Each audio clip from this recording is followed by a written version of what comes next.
The year is 1999. That sentence brings me back to my senior kindergarten class when I was 5 years old, where we used to read out the date on the blackboard every single day. The year 1999 exists as a stain in my mind, however, as a memory that will not go away no matter how I try to forget it. 1999 marked the year I lost my first tooth, my first time on a plane, and unfortunately the early loss of my childhood essence. That one memory that refuses to be wiped. It all started with that new or old TV. At that time, Pokemon was the latest fad to hit the school. Pokemon cards, games, stickers, and the most popular, the TV show.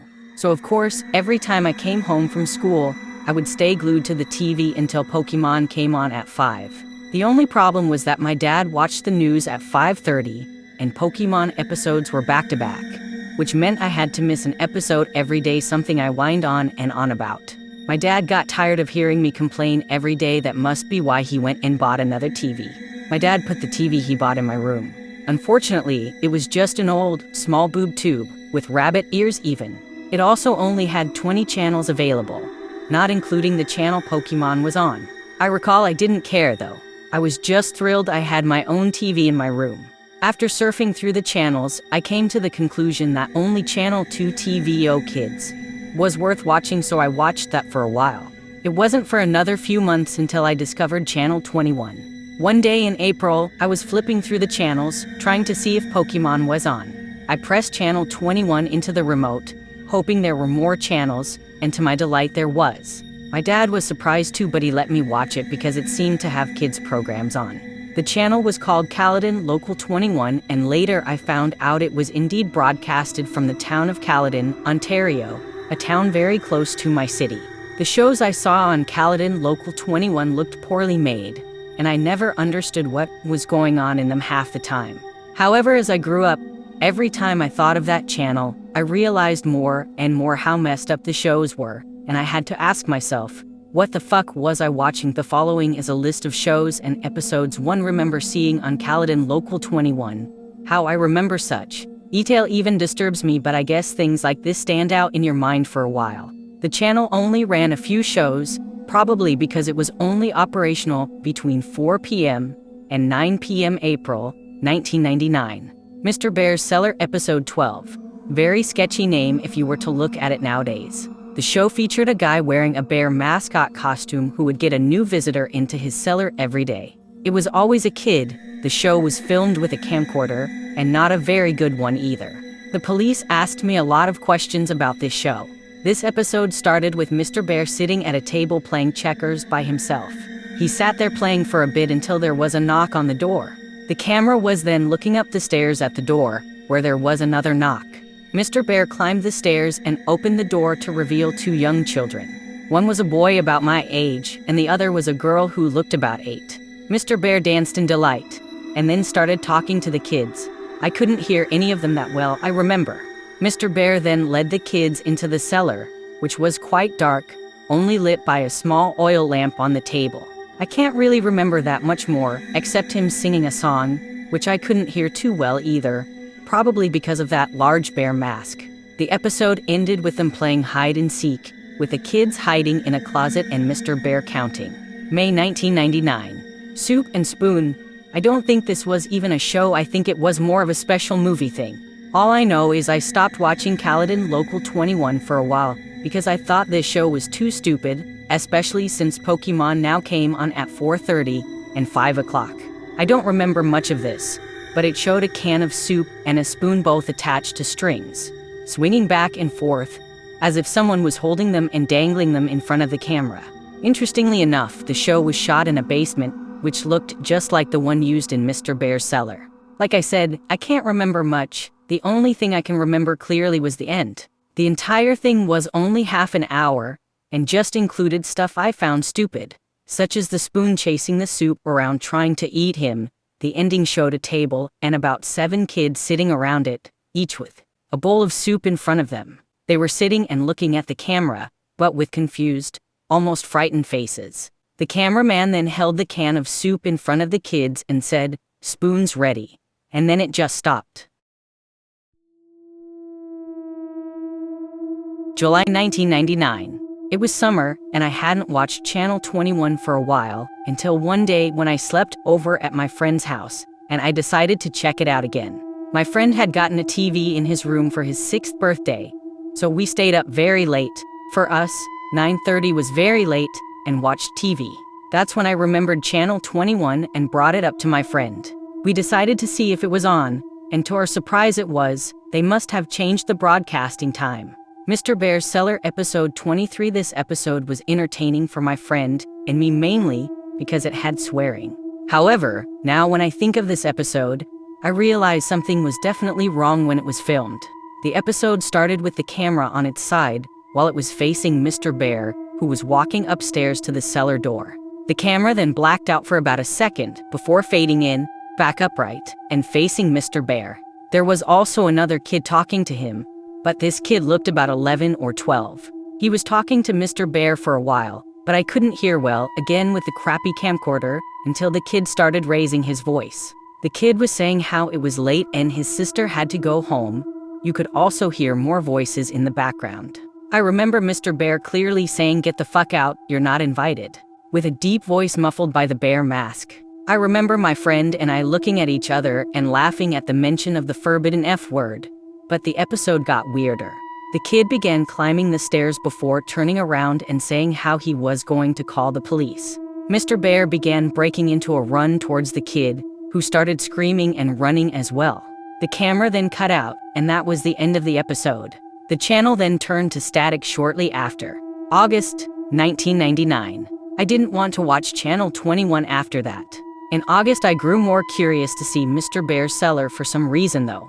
The last episode one saw of Mr. Bear was weird and had swearing, which also made me think the show was meant for teenagers. Nonetheless, I flipped on to Channel 21 when my dad was busy. Mr. Bear's Cellar episode 28. Apparently this episode had been playing the entire month of August. It was studied a lot by the police. The entire episode was just Mr. Bear sitting in a chair talking to the audience. "Hello kids, do you want to visit my cellar? If you do, please write me a letter at this address." The screen then switched to a white screen with multicolored letters reading the address, and that was what remained for the rest of the episode. This repeated for 5 hours every day until September came. And guess what I actually did? I sent Mr. Bear, or that sick bastard who portrayed him, a letter. I did it out of curiosity mostly.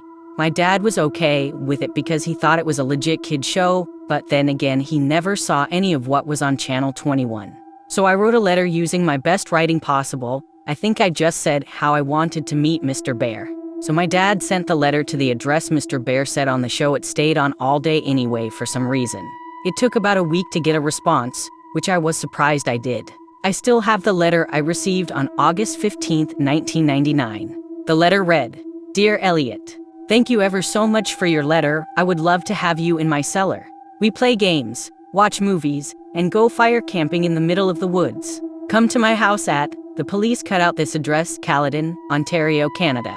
"I look very forward to having fun with you. Love, Mr. Bear." I cannot believe my dad never found this sketchy, because he actually took me to the house. And then that's when the police became involved.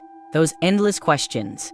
Those pictures of terrified kids, the woods. That brings me to why I'm writing this blog. That psycho and his friends did some fucked up shit back then. And now it seems he's trying to get into contact with me again. The entire police thing is coming back. That has brought 1999 back to me. Over a decade later, it is happening again. Update, November 14th, 2009. People have been emailing me asking what exactly happened in 1999. I will get to that. Those weird TV shows I was watching apparently were meant to attract kids to Mr. Bear's house. What Mr. Bear did shocked the entire town. My dad actually drove me to Caledon along with the address Mr. Bear left on the letter. The house was actually in the outskirts of the town, in the open farmland. I still remember that house. It looked like an older farmhouse that looked to have been built in the early 1900s. The windows were all boarded up, and the house looked in a state of disrepair. As we walked up to the house, I remember my dad checking the address over and over again, and looking at the house in disbelief. Then the door opened. I expected Mr. Bear to be at the door, but I was surprised to see a police officer emerge from the creaking doorway. The officer began talking to my dad. while I quickly asked if that was Mr. Bear's house. The officer's face cringed slightly, and he muttered, "Oh God," or something like that.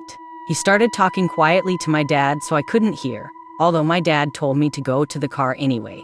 And then we just went home.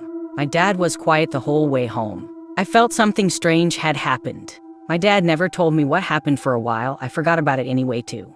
Channel 21 no longer came on, and when I asked about it, my dad would not acknowledge its existence. I think it was when I was 13 where I learned the truth. I remembered Channel 21 one day and asked my dad about it. I guess he finally decided I should hear the truth. Caledon Local 21 was a local TV channel that ran from October 1997 to August 1999 in the Peel region of Ontario. The entire channel was made from a house in Caledon, the one I visited, and run by a man who was not really known by anyone in the town. The channel was only available to older TVs because the signal was one only picked up by rabbit ears, weaker frequency. The man created all the shows on the channel, all of which were kid shows. He was Mr. Bear, and he was the mysterious cameraman.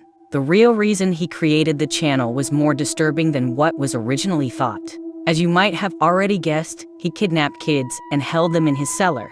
But while most people thought he was a serial child molester, he really wanted to use the kids for another purpose. The day I arrived, the man had fled his house the night before, the day before the police went in for their investigation. I wasn't the only one who was watching. Update, December 2nd, 2009. Sorry for not answering any questions for so long. I haven't accessed my email account for some time. Anyway, let me finally set things straight about what I know. Back in October, I visited the house previously owned by the man who ran Caledon Local 21. 2 women lived there, operating a daycare business. How ironic. Now to answer the questions you guys emailed to me. Q. Who else watched Caledon Local 21? A. I know other people watched it for sure, including those kids who wound up at Mr. Bear's house. After some Google searches, I found a few people on the Neoseeker forums who were discussing shows from Caledon Local 21. They talked about the 2 shows I watched, but also another 2 shows I had never seen before. A user named I Am Real Life seemed to know all the shows that were broadcasted on Channel 21. Here are the 2 I've never heard of.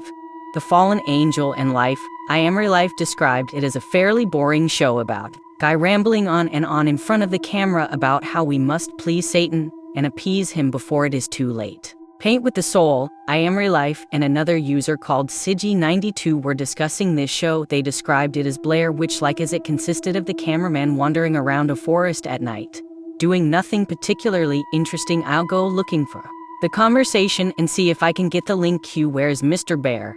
Or the guy who wore the costume? A. If I did know, I would have said earlier. I have no idea where this guy is, or if he's dead or alive. Hopefully dead. When I see my dad's friend next time, I will ask him about this. Maybe I can get a more definite answer. Q. What did Mr. Bear do to the children? A. This is by far the most common question I've been asked. I found this out in October as well, via my dad's friend who is a retired Caledon regional officer. Apparently, the man playing Mr. Bear took the kids out of the house and into the forest nearby. What he did there, police are not exactly sure how it happened, but 16 charred bodies of children between the ages of 4 to 13 were found in a 15 by 15 foot ditch deep within the forest. My dad's friend did not want to go into exact details, but I'm seeing him next Thursday anyway, so maybe I can extort more information from him then. That's all I have for it. Thanks for keeping an interest in my blog. I will try to gather as much information as I can for my next post. I've actually been getting pretty interested in this myself. It should be my right to know what the hell happened. Update, January 14th, 2010. I'm sorry I haven't posted anything for a while. I kind of lost interest in this blog since I hit a standstill while looking for more information about the identity of the owner of Caledon Local 21. However, a few weeks ago I struck gold. I found some answers surprisingly from the father of a kid I used to babysit. He lives just across from my street, and I used to look after his kids when they were younger. He currently doesn't have a job either. He used to live near the woods outside of Caledon and witnessed the owner's activities in the woods. His name is Anthony Poyle. When he lived in the small bungalow outside the woods, he would often venture in to smoke a joint of marijuana or 2 before returning to his work as a wood craftsman. Pollo described that sometimes he would hear voices of children coming from deeper within the woods, as well as a glowing light off in the distance. Pollo told me these events started in late 1997. Note: this is around the time Caledon Local 21 began airing. He apparently became annoyed by this happening every once in a while and actually went to investigate. Pollo then described what the whole scene looked like when he got there. There was a group of kids, he said about 13 to 17, and ages 5 to 12 gathered around a large fire pit with a burning fire. With them was a single adult. Pollo talked to the man, noting his unusual unkempt appearance of a crack addict, as well as his constant twitching, and asked what he was doing out in the forest with children. The man said they were on a camping trip, something they did frequently. Pollo, not suspecting anything, Caledon has one of the lowest crime rates in Canada, simply left it at that and told them to be quieter. Pollo then paused for a while before telling me that they never became quieter. In fact, sometimes he heard loud chanting from the children in an unknown language. He didn't bother meeting with the man again, as he was moving anyway. I told Pollo that the man was probably the owner of Caledon Local 21, but he doubted it, as he heard that the man was moving to Pickering by several other residents near that area. Here is what I know. The man would take kids into the woods regularly for camping. The fire pit Pollo described may be the hole the bodies of the children were found in. The children Pollo saw are probably the ones found dead. The man moved to a city called Pickering, a smaller city east of Toronto. I will discuss this with my dad's friend, the ex-cop, and see if this matches anything the police knew about the man. I also want to see if he has any other knowledge of what was aired on Caledon Local 21. Update: February 10th, 2010. Good news, guys. I talked to my dad's friend and he disclosed a lot of information for me. First one asked if the police had any information on the man who ran Caledon Local 21. He replied that they have only had the same leads for years and never found a suspect. However, the Peel Regional Police do have some of the tapes found in the house Caledon Local 21 was broadcasted from. He took me over so I could watch a few. I guess I haven't said much about him yet. My dad's friend's name is Mitchell Wilson. A pretty nice guy. He seems to understand my thirst for knowledge on what happened during the late 90s in that house. He feels it was wrong that my dad went so long without telling me much. He took me to the Davis Road Police Station. If you don't know, it's the largest station in Caledon, and one of the largest within the Peel region itself. Each of the main stations around Peel have some of the tapes. I was able to watch all of the footage that the Davis Road station has. Unfortunately, I wasn't allowed to take any tapes home for obvious reasons. Paint with the Soul Episode 10, Garbage Thrown Away. Paint with the Soul was one of the shows that I Am Real Life and CG 92 discussed on Nia Seeker. I told the police about this, and they informed me that 12 episodes of the show were made and broadcasted between December 5, 1997, and January 8, 1998, exactly as I Am Real Life and CG 92 described. The episode opened with the cameraman wandering around in a forest. It appeared to be during the evening, as it seemed the sun was setting. The cameraman walked along a path until he got to an area where there was a lot of garbage lying in the leaves. The camera looked around at the various wrappers, bottles, bags, and boxes, making sure each item got a few seconds of screen time. The camera then focused on a single area before the man spoke. I recall he spoke in a very timid, quiet voice, and I swear I've heard it somewhere else before, like on another Caledon Local 21 show. I could barely hear what he was saying, but he mainly talked about how humans are garbage, or something that had to do with saving ourselves by cleaning up the garbage. It actually sounded really stupid, but still a feeling of dread came over me. I mean, that forest was possibly where those bodies were found, right? Mr. Bear's Cellar Episode 25. When the police administrator brought this tape in, I actually said "ah shit" and chuckled a bit out loud. Of course, I got stares from the staff, but Wilson explained to them about my little experience with Mr. Bear and how I still kept the letter he sent me. Like the previous episodes, this one included a guy wearing a bear mascot costume. The episode began with Mr. Bear waddling over to his cellar door with a bottle of orange juice in his paws. On the ground were 16 shot glasses as well as a small bottle that contained an unknown liquid. Mr. Bear poured an equal amount of orange juice into each glass before opening the smaller bottle and depositing one drop into the glasses. Mr. Bear then went off camera. There were some minor sounds such as shuffling, and then Mr. Bear emerged from behind the camera's location.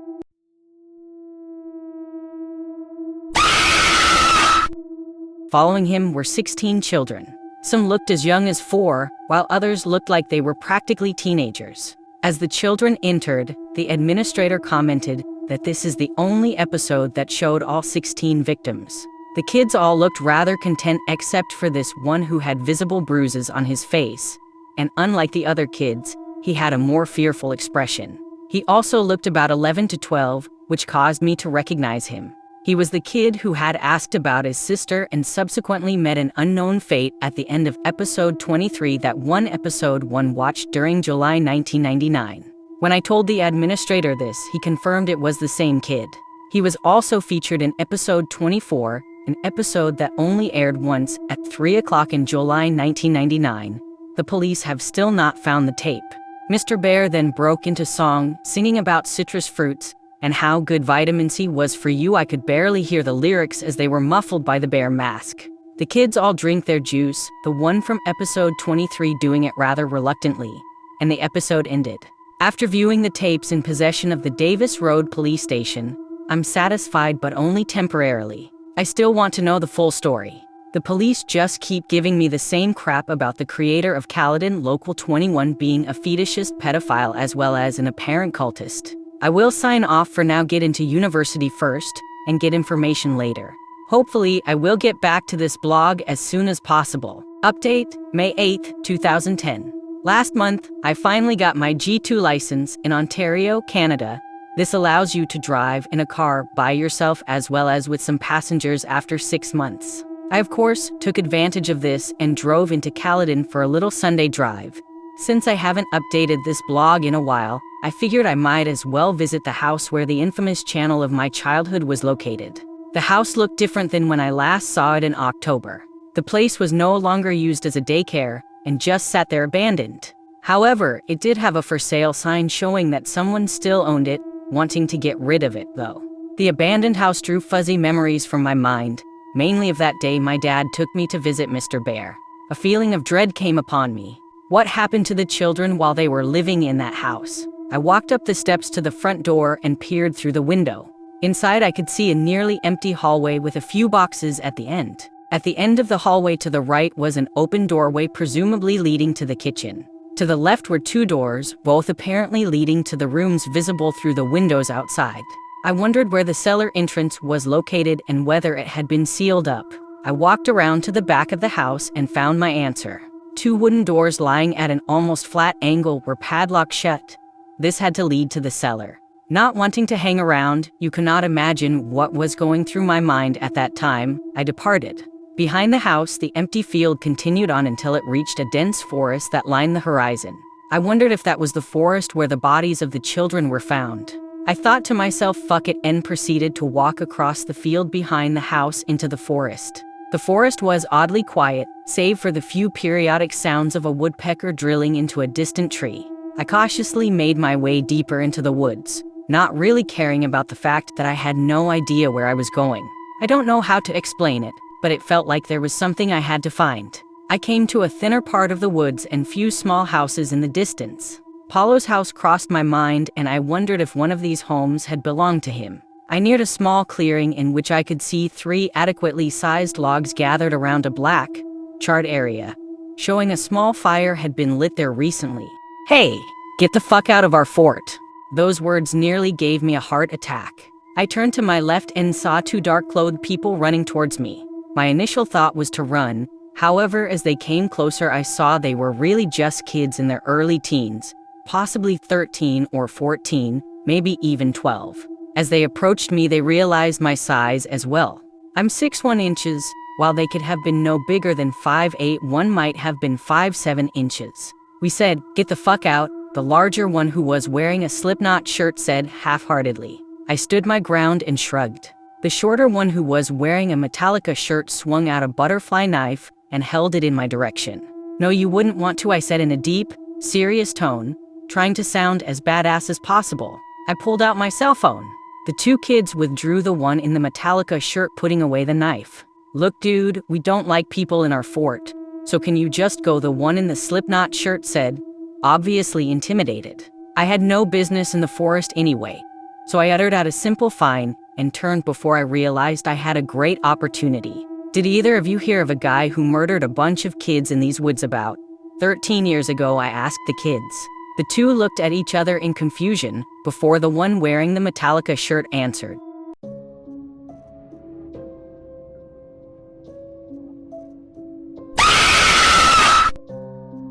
Yeah, everyone knows about that guy, he said to me as if I were stupid.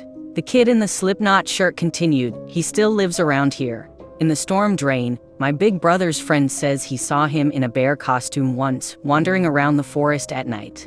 My instincts told me this was probably a lie, and the owner of Khaled, Local 21, is probably long gone, only existing as folklore in this smaller, isolated community. However, as a human, the thought of the mysterious unknown sparks interest within. And where is the storm drain? I asked, just out of curiosity. I don't actually believe the kid's story. The kid in the Metallica shirt stared at me for a few moments, his eyes seemingly full of annoyance, yet curiosity for me. You're not from around here, are you? Why did you even come here? Now I do admit I was slightly startled by the nature of his question. However, I figured I might as well explain why I was there, just in case people mistook my intentions. I told the two kids about my experience with a man in Caledon Local 21, and that I had to come to maybe seek out some sort of closure, although even I wasn't exactly sure. The kids seemed familiar with the channel as they smiled and looked at each other when I mentioned it. They also became more understanding and gave me a detailed description on how to get to the storm drain. Shortly after, I decided to just turn around the way I came and head back to the house, leaving the kids at their fort. But now you're probably wondering why I left out such detail about what the kids told me just now. It is because I'm choosing to conclude what I have gathered. Here is what the kids told me in detail. The storm drain lies ahead of the kids' fort, the same direction I was heading.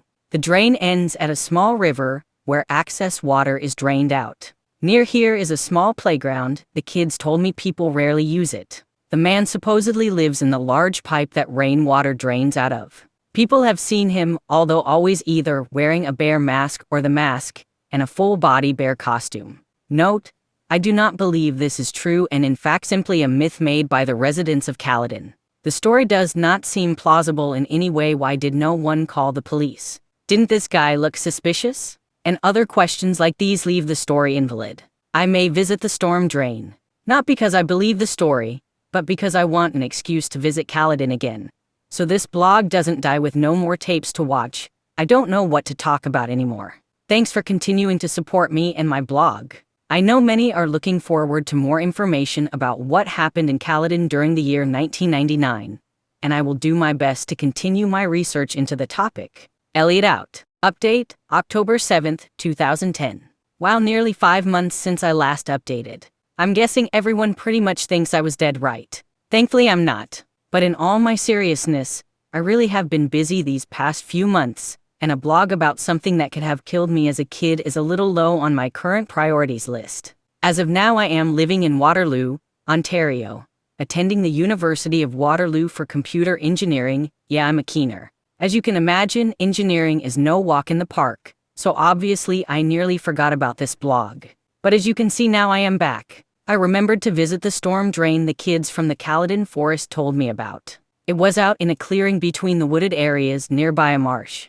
Unfortunately, I found absolutely nothing, save for a turtle that retreated into its built-in home when it saw me. I snapped some pics of the pipe, which I have posted as well. Also, let me tell you, it was not a storm drain like they said it was. What I saw was a simple pipe, possibly to channel the excess water from the marsh. When I returned from Caledon, however, I simply kept putting off uploading everything until I forgot all about my blog. It just didn't seem important anymore. Please forgive me. It wasn't until only recently that I am now interested in my case again. On September 10th, I received an email from this email address, returntheb@hotmail.com. Funny, am I right? Well, it gets better. I'm going to copy and paste the exact email this guy sent me. Dear Elliot, my dear boy. You see, this story may or may not be true, but it could happen. There are many slots for airtime. If you have money, you can have a public access TV channel. Some public access channels share airtime like EWTN, Religous channel based out of Michigan that shows Catholic-based programming, but during off-air hours have independent shows or just blue screen. Cable networks have empty channels available for rent space. So the scenario of a pedo renting a channel on basic TV is not far-fetched at all. However, public access TV is widely reviewed and can be terminated at any time. These are the rules for the United States, not for Canada, where this story took place. So if this happened in the US, the pedo would be tracked and arrested immediately. Yes, this story could happen, but it is unlikely. 100 fuzzy hugs. Mr. Bear.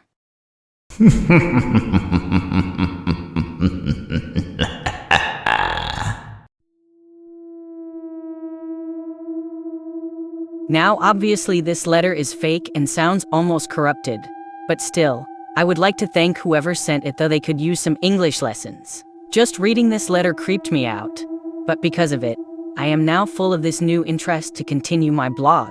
I guess it's just funny trying to pursue the mysteries I've always questioned.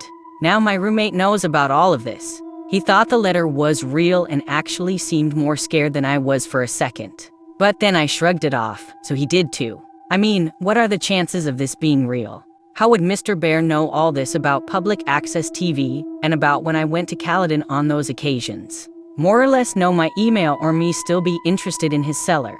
Ha! I'm going to send a reply to return Theb. While just looking at the email address, you can tell someone wanted to freak me out. It didn't really work though.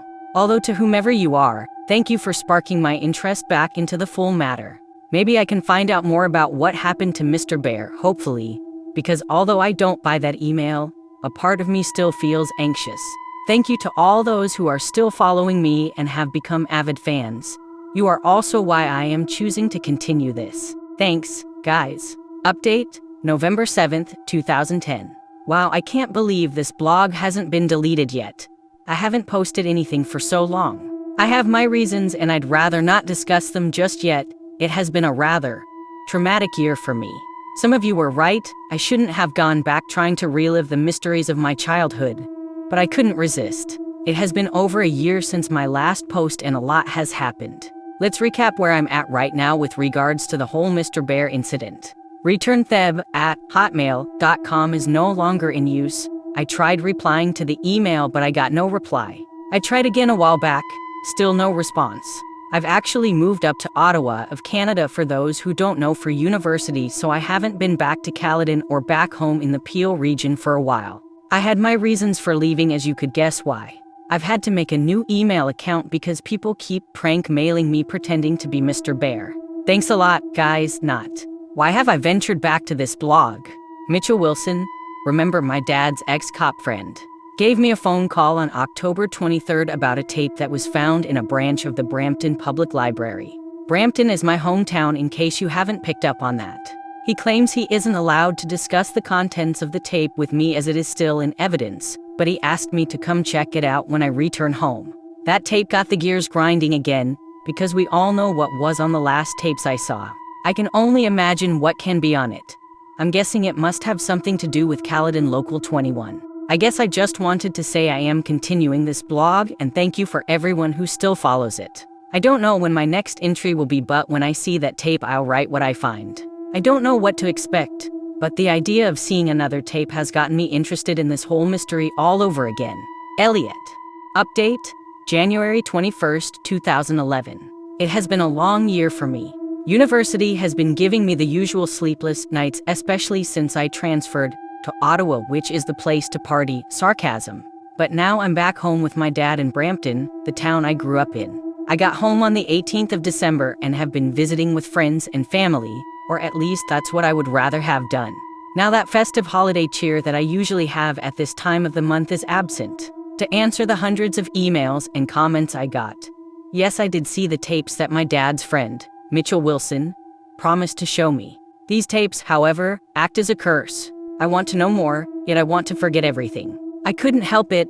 I needed to see those tapes. Not only for myself, but for all of you guys who are just as intrigued as I am by that ominous man in a bear suit from my past. However, after viewing those tapes, I feel that pit of dread deep inside me once again, that feeling where I know that all those kids in those videos are dead, that I could have been one of those kids, and that humanity is a dark, dark place. If you haven't skipped this paragraph for the juicier details below, thank you for listening to my rambling. On January 1st, I called Mitchell Wilson and asked if there was a time where I could come by and view the tapes. Things were pretty slow at the station because of a snowstorm, so he said I could come down anytime that day. The tapes were located at a branch not too far from me, so I braved the slushy roads and terrible Brampton drivers and made my way to the Peel Regional Police Station located at the Bramalea City Center. I met Wilson at the front desk, where he then led me up to the second floor and into a small office. He instructed me to have a seat and wait while he went and got the tapes. Before leaving the office, he turned to me and said, "I know you're curious, but are you sure you want to do this?" Of course I did, or at least thought so. Besides, Wilson's friend had pulled a lot of strings to get me in there, and I didn't want to waste the opportunity. This particular station had 2 tapes on hand.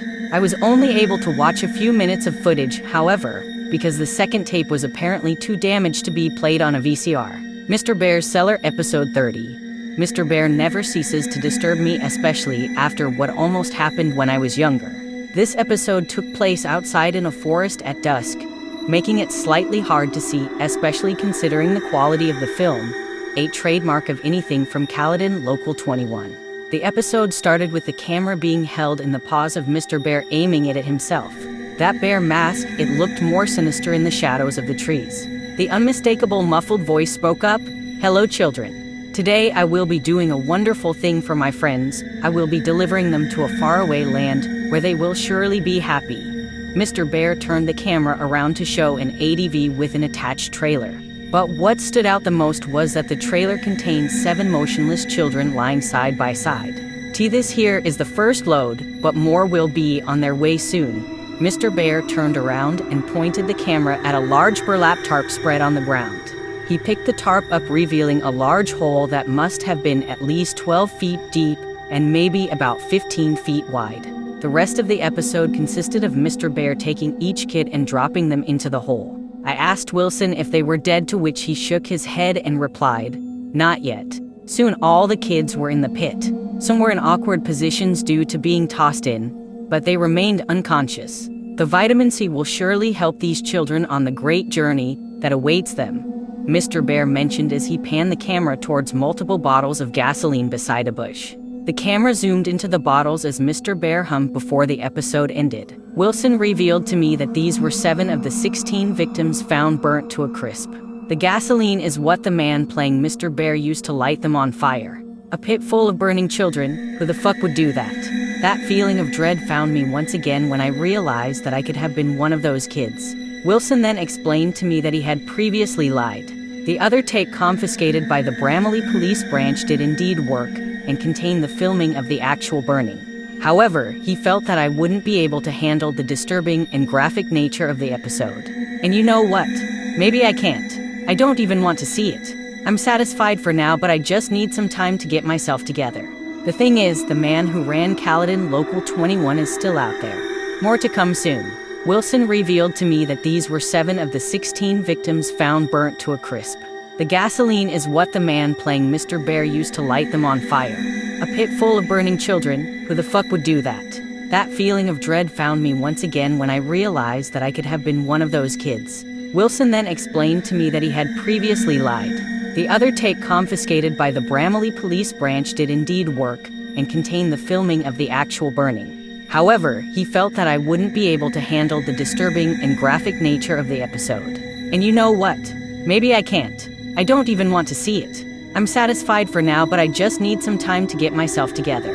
The thing is, the man who ran Caledon Local 21 is still out there. More to come soon. Elliot. Inri. Once upon a time, there lived a boy named Elliot.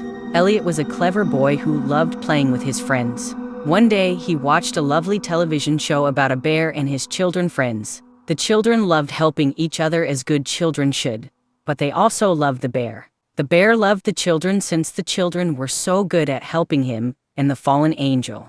The children and the bear wanted to play together forever with the help of their angel friend. But the fallen angel needed even more help, so the children had to give the ultimate sacrifice. Because that's what friends do, Elliot. They help each other. Help us, Elliot, Burn with us, Elliot. I want you, Elliot. He wants you, Elliot. Come back to my cellar. Pretty please with sugar and icing on top. Mr. B. Inri. Update, April 5th, 2011. I wanted to update more, I truly did.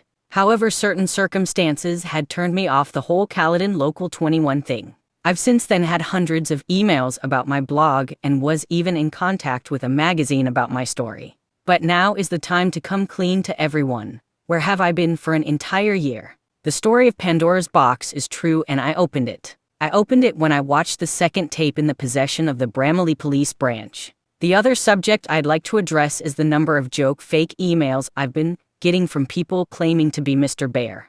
Let's start with the second tape, as that is what traumatized me into stopping my search temporarily. After a few weeks of playing silent, I decided to ask Mitchell Wilson if I could view that infamous second tape he had talked about. I don't know why. I just felt that viewing that tape would give me some closure. Wilson was obviously reluctant to show me, but I was persistent. He gave me an offer. If I was still interested by the time I turned 20, he would show me the tape. Not being able to do much else, I just played the waiting game. By the time my 20th birthday rolled around, I was definitely still interested in viewing the tape. I gave Wilson a call, during which he admitted that he had hoped that I would forget about asking him again, but I was not taking no for an answer. You really don't need to see it, he kept telling me, but I did need to see it. I had to at this point. Sure enough, he invited me to the Bramalea Branch one Monday afternoon. Having watched every Saw film and a video of animal slaughterhouses in my ethics class, I was sure I would be able to handle whatever the tape could throw at me. How naive I was. Mr. Bear's Cellar, episode 31. When Wilson went to collect the tape from evidence, the officer in charge of the evidence room shook his head at me, his face saying, "What are you doing?" Wilson explained that this tape includes the last known episode of Mr. Bear. Cellar. I rightfully assumed that I would be seeing the fate of the children and began to feel a sense of dread. The episode opened inside a forest, the usual one from the previous episodes. This fact took me a while to realize because it was night. The trees and leaves just looked like shapes dancing around in the darkness. A faint glow of light was present on the right side of the screen. There wasn't any apparent audio. It appeared to be a windy night, yet the trees weren't making any noise. Slowly, the camera began to pan towards the glow, revealing smoke rising from a hole with the tips of flames peeking over the top. Wilson paused at this point. "Are you sure you want to see this?" he asked me. I insisted on it, even though a voice in my head was telling me not to. The video continued. The cameraman moved towards the hole, showing a pit of fire. This was the hole that I had seen in the previous episode. Only this time it was filled with shapes. I could see shapes moving around, fluttering, flailing, some motionless. I knew perfectly well what they were. The camera began to adjust to the light and burning flesh. Red, black, a blur of surreal movement and colors. I wish I could forget what I saw, but you can't forget a scene like this. This was not a horror movie, this was reality. Human beings were being killed in a horrifying way, a fate that I could have potentially met. The video suddenly cut to dawn, the camera now positioned farther away from the hole. The fire was out. However, there was still smoke rising up. A figure was up ahead. I recognized it right away. The Mr. Bear suit was laid out on the ground. Empty, it looked just as unnerving. The suit was laid out in the shape of a cross. The cameraman did a lap around the suit, treating it like a treasured artifact. Placed at the head of the suit was a sign. In bold red letters, INRI was printed. The cameraman moved back to the end of the suit, zooming into the bear's face. The episode finally ended. I was speechless. It was like a dream. You can find a lot of terrible things on the internet, but I had never seen anything like this. Wilson asked if I was okay, and I replied with a shaky yes. I assured him as we left that I was fine, and that the video gave me some closure over the whole incident. He didn't seem too confident in me, but he left it at that. He was right, though I had nightmares for weeks. I gave up. I didn't care about the whole thing anymore. A sick man burned a bunch of kids alive, attracting them with a fake kids TV channel. I could have been one of his victims, yet I'm still here. I suppose I should be grateful, but I feel guilty. Am I still here only by pure luck? 10 months later, I'm back. But now I need to address something else. My email has been flooded with messages. Some people ask for more details, some ask if I can upload the tapes, and some people email me claiming to be Mr. Bear first. I cannot get the tapes uploaded as they're A, in police possession as evidence, and B, I have no idea how to transfer VHS onto a computer. As for people pretending to be Mr. Bear, you're not fooling me when you have dozens of people pretending to be the same person. It doesn't work.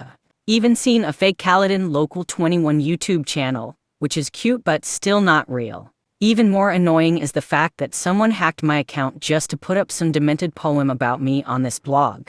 I'll leave it in the entry above this one, just to show you guys. I have contacted my webmaster about the entry, and was told that it was posted on Halloween, oh spooky, attached to the email paintwith@aol.com, which I assume is another joke email. I'm over episode 31 now. The images of what I saw will stick with me for a while, but I want to do one last hurrah. I will get into contact with Mitchell Wilson again and hopefully get set up with the tapes in the possession of the other Peel police branches. I'll try to update you guys as soon as I can. I'm sure this won't take so long again. Thank you to everyone who still reads this. Elliot. Appearance.